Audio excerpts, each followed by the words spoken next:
Assalamu alaikum, ni ne nan naku nan da right comrade Hanafi Sa'idu, your political commentator and social activist. Amma kamin na soma, ka taba ajiye rana guda ɗaya kai sharing bidiyo ɗina? In dai har ba ka yi sharing bidiyo ɗina ba domin amfanar da al'umma, ya tabbata cewa kai baka da kishin Najeriya. Wato a yau ɗinnan ina so mu gane bambancin mulkin sojoji da kuma mulkin kama karya. A turance military rule da kuma civilian rule, kama karya kenan. Idan ka tsaya ka bi diddigi kai research one by one, ka tsaya ka duba da kyau, ka ɗauko mulkin sojoji, ka ɗauko mulkin kama karya ka ajiye a saman tire domin ka yi distinguishing, ka yi differentiating, za ka gane cewa lallai a lokacin mulkin sojoji mun fi samun rapid and significant development a Federal Republic of Nigeria.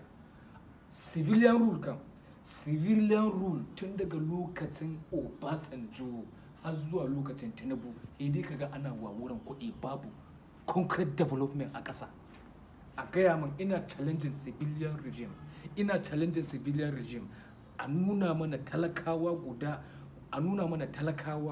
wanda aka taɓa rayuwarsu ya inganta. Ina nufin talaka, ina nufin from a grassroots level.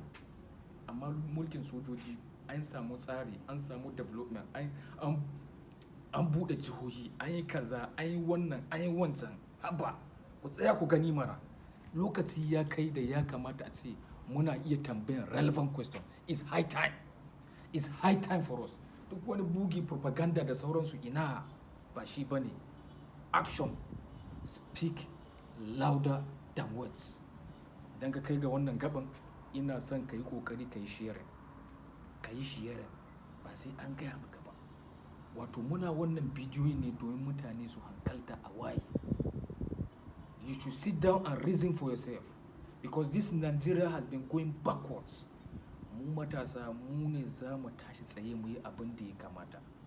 Ni ne nan naku nan dai right comrade Hanafi Sa'idu, your political commentator and social activist. Peace out.